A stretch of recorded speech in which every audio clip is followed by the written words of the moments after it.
This is Pet Life Radio. Let's talk pets.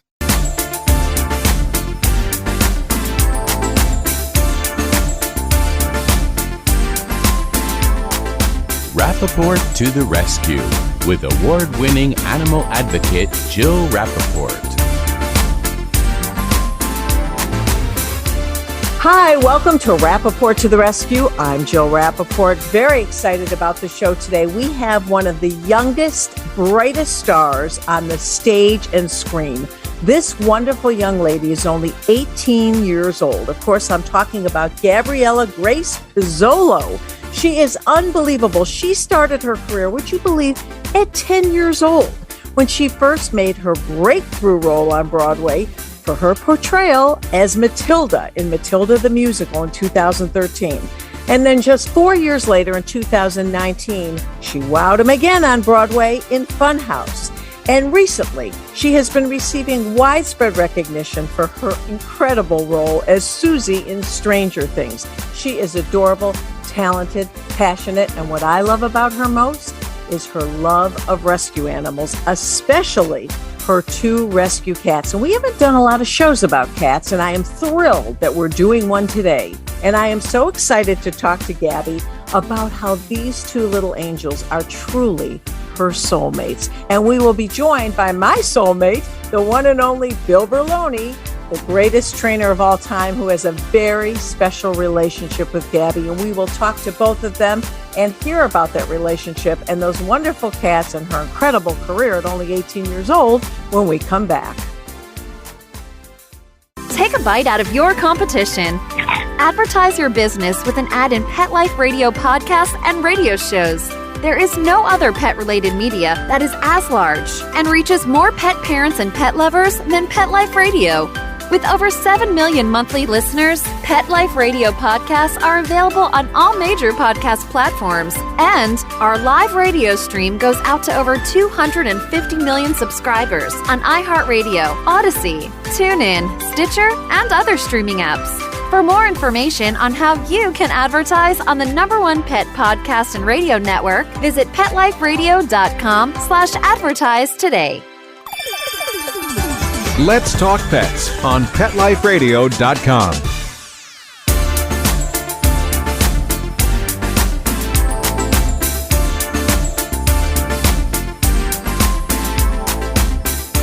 Welcome back to Rappaport to the Rescue. I'm Jill Rappaport. If you heard in the open, I have two very special guests today. First, the one and only Gabby Pizzolo, who is only 18 years old, a true star on Broadway, on television, and one of the sweetest young ladies you'll ever meet. And I am joined with one of my favorite people, the one and only Bill Berloni. And you two have a very special relationship. If it wasn't for Bill knowing you, Gabby, you wouldn't be here today. So Bill, thank you. Why don't you tell us about this relationship? Well, our show is all about talking about our love for animals and especially rescue animals. And my wife and I have been developing a musical based on the children's book Because of Winn-Dixie. And we were in our third out-of-town tryout, and we were casting the main role of a young girl who befriends this very large dog. And being our third time around, we had only asked for actresses to audition who had dogs. But one of the casting agents called our casting agent and said, listen, you got to meet this kid. She's great. And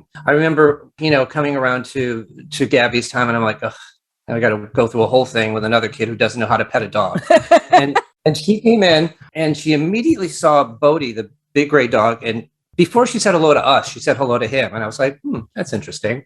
And then she just started to communicate with him. And it was a beautiful moment. And for those of us in the room, that's the story of Because of Winn-Dixie, this girl finding and falling in love with a rescue dog. So it didn't take longer for the audition to be over, and we were pretty sure we had found our girl. You found the star. Gabby, welcome to Rappaport to the Rescue. It's a true honor for me. I have been a fan for such a long time. You're so young and so talented. It's just daunting to me looking at you and reading about you and watching your career evolve over the years. You started at such a young age, and it is truly amazing. Do you pinch yourself every day?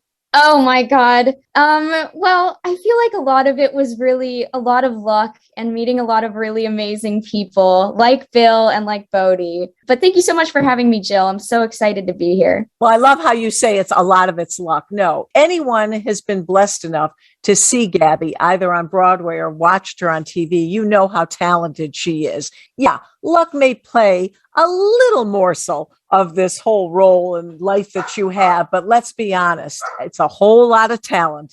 Well, thank you. And my doggy agrees. He always is very vocal when he loves I the was star. wondering who that was. That's Oscar Mayer, and he always chimes in when he's a big fan of somebody. I love that. Yeah, but I like to think that there's a lot of really, just from working all these years, I've seen a lot of really incredibly talented people. So I like to think that it's a lot of right place, right time, because there's so many amazing people. But being that young, here you were on Broadway as Matilda, 10 years old. How is it that you can memorize those lines, that you can have that kind of structure in your life at such a young age, and also balance your life just being a kid? I don't even know. I think that what Matilda did really, really great for little kids is that Matthew Borkus, the director, really hammered in that kids should be kids first and foremost, especially at that young of an age. So children never spent more than around a year in a contract with Matilda, and they phased them out so quick. One, but just because getting new people in, but also just to have the kids have that wonderful experience, but then also be able to go back to a really regular lifestyle if that's what they wanted. Well, you started so young on Broadway and you continued to have a career on Broadway. How did you balance that with your childhood? I'm assuming you had a bunch of friends that could not believe they were friends with you. And, what did your parents do to keep you grounded? Oh, it's funny you ask, because a lot of my friends actually weren't even allowed to know half of the time what I was doing. A lot of the time they try and keep a lot of productions really under wraps. So you're told you shouldn't disclose information. And so I'd be like, I'm going out and I'm going somewhere in the United States and I'll see you guys in 5 months, but let's FaceTime. And it's hard for a kid to keep a secret, right? Yeah, I think that a lot of it is a lot of the things that I learned by doing what I do are things that I would have been learning if I was in school, but I just learned them in completely different ways. And all of my friends at school, socially, everyone was so incredibly supportive. And it was just, I have really nothing negative to say about it. Sure, there were times when things were stressful or chaotic, but I kind of expected that going into the field. So a lot of it was really, really incredible. And yeah, I feel really, really lucky. While we're on the subject of parents, Gabby's parents are so down to earth and so caring. Gabby has a younger sister, and it's not about making their child a star. It was allowing each of their children to follow their wishes and try things. And I remember, Gabby, we love kids who have great parents because it keeps you grounded and you don't grow up being all screwed up. But her parents were always there and we loved them. And I think that's part of really your success, is that you had that safety guard with your parents, Right. I definitely agree. I feel like a lot of it was sacrifice, but they were willing to do that to help me do what I wanted to do. And it's really interesting because neither of my parents were really musical people. They were both huge athletes in high school. And so when I was I really love the arts, they were super supportive, but knew nothing about it. So we kind of went into it blind. But it's really funny because I think that equally having siblings and living this lifestyle is definitely tricky sometimes. But, my sister's off at a dance competition right now and they're helping her with that. And I feel like they did a really great job at splitting their time and allowing both of us to do what we really wanted to do and let us shine and do what we wanted. And you didn't feel like you've missed out on a childhood because you started so young, where other kids were, kids like to talk and they can barely keep a secret. Here you're on the road, everything had to be secretive. And you didn't have all that time with your friends that normal young children would have if they weren't in show business. Did you feel like you missed out at all, or you felt like you were the luckiest kid in the world? Right. Well, I think that with that, it's hard to not feel I wouldn't say that I felt like I missed out. I think that I just experienced things in a very different way from a young age. But I spent all my time in public school throughout all the years that I was working. And so I lived a very normal life still. And I kind of really feel like that was the only way to do what I do. And personally, I just feel like in order to be an actor or an artist in general, having a very regular life with a solid support system of real people who aren't involved in that world is so important, because if you want to be an actor, you're acting out the things that you would be doing in real life. So having a real life is kind of the base of everything. So just doing both of those things, I kind of got the best of both worlds. And yes, it was a little bit crazy, but I really wouldn't have it any other way. And, it's so amazing because, the TV show now that everybody's talking about your role in, it took you in a whole different orbit, didn't it, Gabby? Yeah, a little bit. I mean, I think definitely with a show of that scale, it was really, really wild. We're talking Stranger Things. Yes, to be a part of something that huge. But honestly, the people that I worked with, I had actually known since I was really little, because all of the kids, I mean, most of them grew up either on Broadway or auditioning for Broadway. And so we already all knew each other. And I think that helped a lot with, especially with shows of that scale, having those relationships already built just really helped to keep people sane and having a fun time while making something truly incredible. Well, it's so interesting because, like Bill was saying, he was a little skeptical. He thought, oh no, another kid, and having to get you used to a dog. But what I love also about you in this show is our focus today is on cats. You are a huge cat rescuer, and your two cats are your fur children. And I love that. And Bill and I were talking about this before we had your interview locked in. And I thought, this is so great because we don't do enough shows about cats. And the relationship, I know for you, is so special, isn't it, Gabby?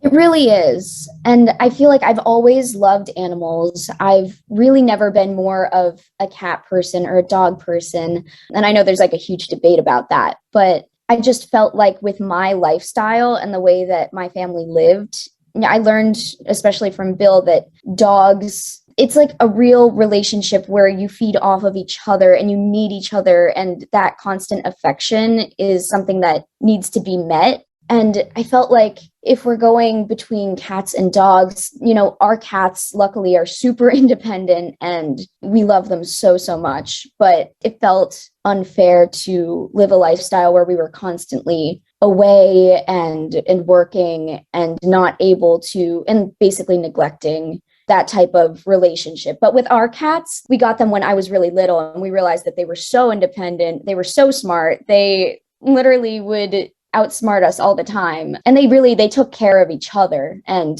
their brothers. So really, we felt like that was a much better option for our lifestyle. Tell me about how you came to these two cats, how you rescued them, where you got them from. Yes. So it was December when I was in third grade, I believe. So I was pretty little, and my parents had surprised us for the holidays by getting them. And I'm pretty sure that they had found the cats from a shelter that rescued from Hurricane Irene, because up where we lived near Albany, we were hit really bad and there was just a lot of like destruction. And so they found this litter of cats. And these two brothers were the only two that they had, and they were from the Whiskers Animal Benevolent League in Albany, and they were just, my parents were immediately like, oh my God, these cats are so adorable, and they love each other. And I think that it was like kind of really meant to be. And they knew it immediately, and they were like, this is it.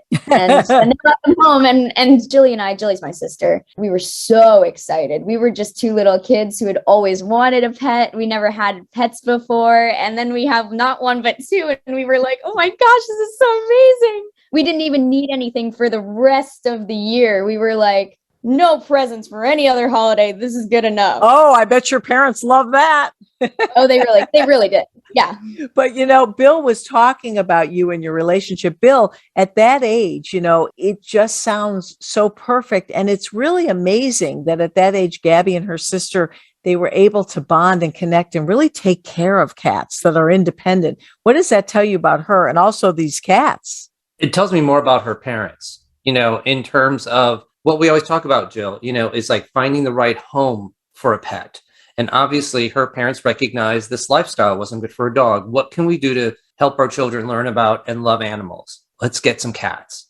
And they got them at the right time. Obviously, you guys were a little older. You weren't like, 5 and 6. And you understood that they were rescued and they came from a hurricane and they needed a home and they loved each other. All those wonderful values that animals teach us, and we get to share with. So yeah, again, the perfect way to introduce children to the love of animals when they're ready to understand it. And, Bill, so much of it is about taking care of each other. Gabby, the way she describes the relationship, it really is who rescued who. But what I love is that cats are really in a dire situation. We've talked about this, and Bill, you're at the shelter all the time. I mean, isn't it like 10 cats to every one dog? It's like unbelievable how many cats are out there needing a home. Yeah, I mean, again, people can be so irresponsible and not spay and neuter their cats. Unlike dogs, I think we're a little more conscious of that and them possibly becoming impregnated. But people think, oh, I'm going to let my cat out, and it goes outside for the day. And the next, a few months later, there's kittens living under the porch or something or in the alley. So yeah, it's all about our message, Jill. It's about being responsible if you own any pet so that they don't continue to multiply and make the problem worse. Yeah. But I'm so glad. I love to hear the rescue stories, especially of multiples. I'm so happy, Gabby, that your parents, knew it was so important and it was such a great thing to open up their hearts and homes to two.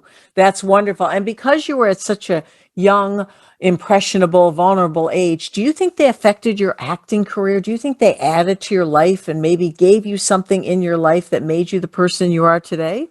Well, they certainly gave me things in my real life that I still use today. I'm not sure if I feel like they directly related to my acting life, but I feel like coming home and having them there, just like another sibling, it was so warm and it was a happy thing to come back home after finishing a job. And it really, having them there really helped me through a lot. And I think what Bill was saying is completely right. I feel like any animal, just like a human, is worthy of love and respect. And having that instilled in my life at such a young age taught me so much about how to treat other people and other beings as an adult. I'm going to interject here because what I recognized from the first time you met Bodhi was that you understood animals had a life and you couldn't impose on it. So you have 2 cats who are very independent. You can't make them do anything. And yet you respected and loved who they were and took care of them, as opposed to like, come here, kitty, I want to hold you, that sort of stuff. Because that's the way I saw you approach this dog you had never met. It's like, hi, how are you? And so I think it taught you a lot of respect in terms of concern about what others feel. And Gabby, do you think that you are more drawn, that you gravitate more towards roles and opportunities where there are pets in the project? It's interesting because I feel like one of the only jobs that I've ever done with animals in the limelight was Winn-Dixie. And I think that's what made it so special. But I feel like it should be more normal to do that because there's so many amazingly talented animal actors. But I really feel like, especially because of Winn-Dixie, part of it was so special because the story of Opal meeting this big, enchanting, wonderful dog was kind of like what I was going through because I had like some experiences, especially with bigger dogs when I was really little. And I was always a super short, tiny little person. And I would get super intimidated by larger animals, even though I didn't want to. But we had a bunch of huge dogs like in the neighborhood, like right across the street from us. And I would always be intimidated. But I came to realize that through Bodhi, there was something so different. And I'd never seen it in that way before. It wasn't intimidation. It was just a full force, like love and adoration for a person. Learning that about animals, it kind of helped me with being Opal in Winn-Dixie because she's kind of learning the same exact things. And she's learning to love people again through loving this animal, this dog. Did you feel like that dog helped your acting ability, that connection? Did you feel like you were a more passionate performer? Oh, absolutely. Bodhi, again, outsmarted me probably the first week that we started working together. And I realized, like, oh my God, I really have to get this. I have to get it together. Like, I feel like really Bodhi was really more leading me in this entire ordeal, and I feel like it's really special to have an animal be the main character of a story. And getting to work with Bodhi just really opened my eyes to so many different things. And you don't mind being upstaged by a pet, right? It's a good backseat to have. Yeah, not at all. Bodhi took charge. Bodhi was amazing.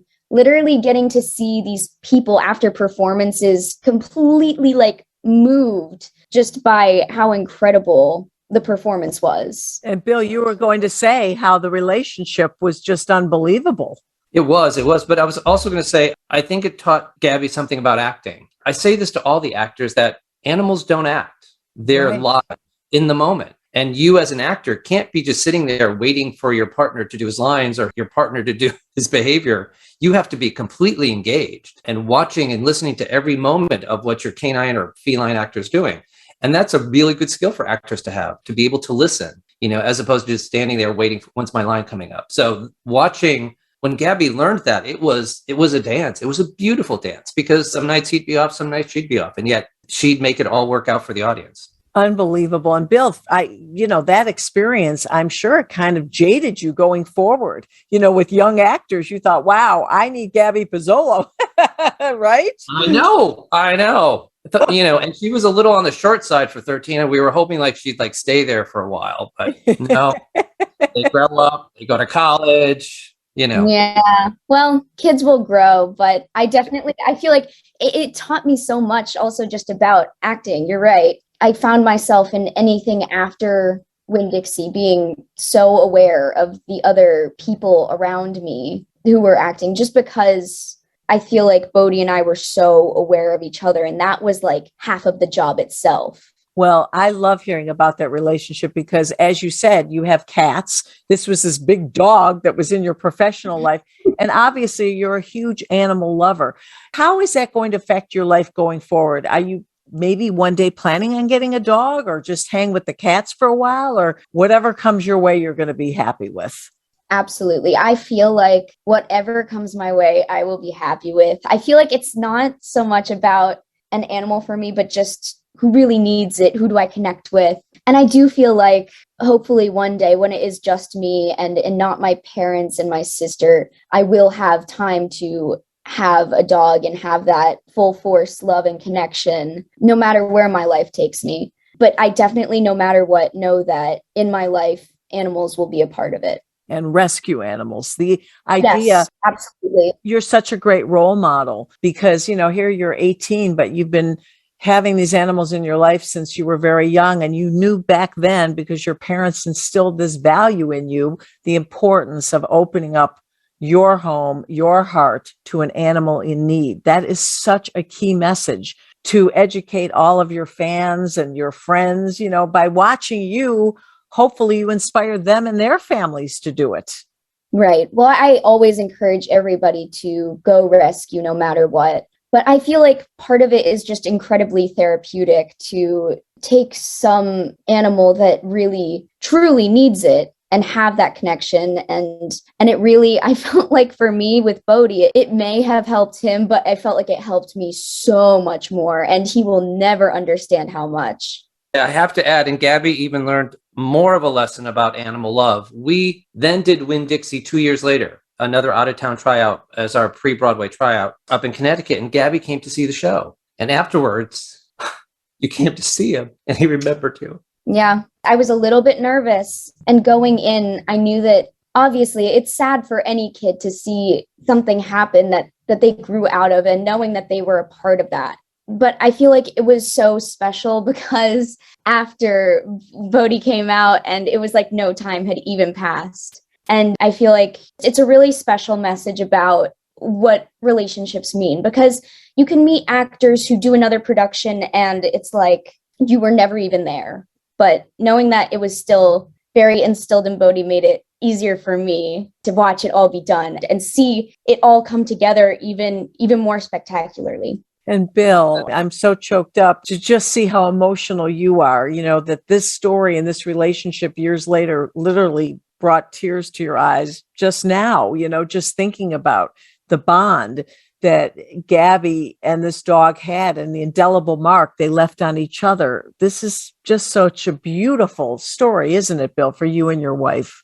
Oh, yes. And, and for people to not understand that, to not understand how animals love us and give us so much. And don't forget, whether it's kindness or whether it's abuse, they don't forget, So after the show, Abby came back and Bodhi came down and he was sniffing around and then he perked up and went crazy, just fell on the ground. Oh, yeah. He was remembering how I would always do like the tummy rubs right after. And I feel like, and he immediately laid down right in the same position. And I was like, I know you remember now. Oh, that is just such a beautiful story. What a special relationship that was. And I'm sure definitely affected the person you are today and helped with the person you are today. Because when you have a bond like that, you can't help but change in a very positive way. Right. I totally agree. I feel like with people, as you get older, you come to learn that like sometimes the way that they love each other can be so incredible. And sometimes it can be really, really cruel. But with animals, it never is negative. I don't think there's any instance in which it is negative. It is every positive aspect of a good relationship that you have. Oh, well, I'll tell you something, Gabby. You are truly a delight. Bill has been raving about you. And Bill, she's even more special than I could have ever imagined having met you now.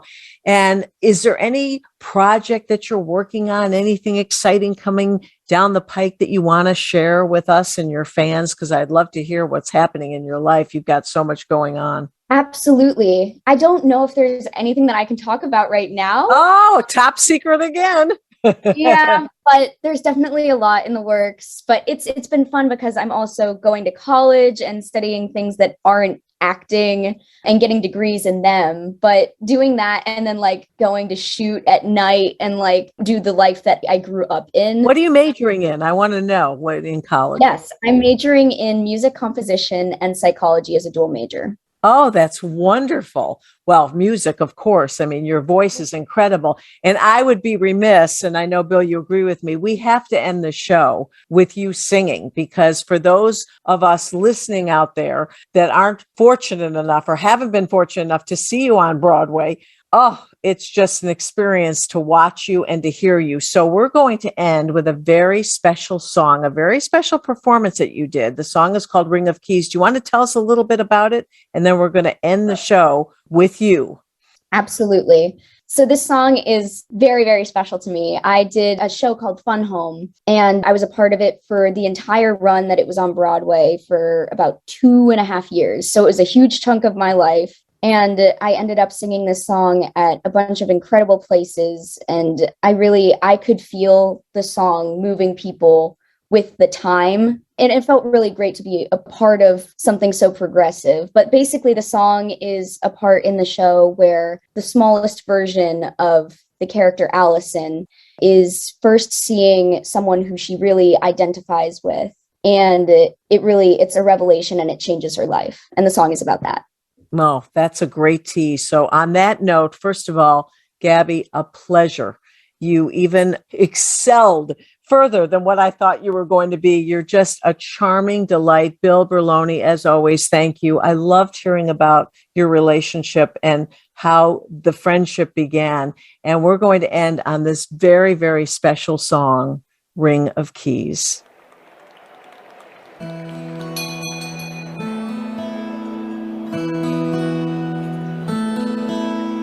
Someone just came in the door, like no one I ever saw before. I feel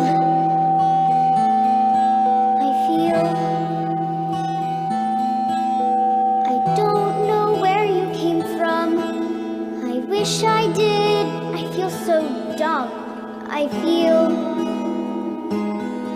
your swagger and your bearing and the just right clothes you're wearing, your short hair and your dungarees and your lace-up boots and your keys. Oh, your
Let's Talk Pets, every week on demand, only on PetLifeRadio.com.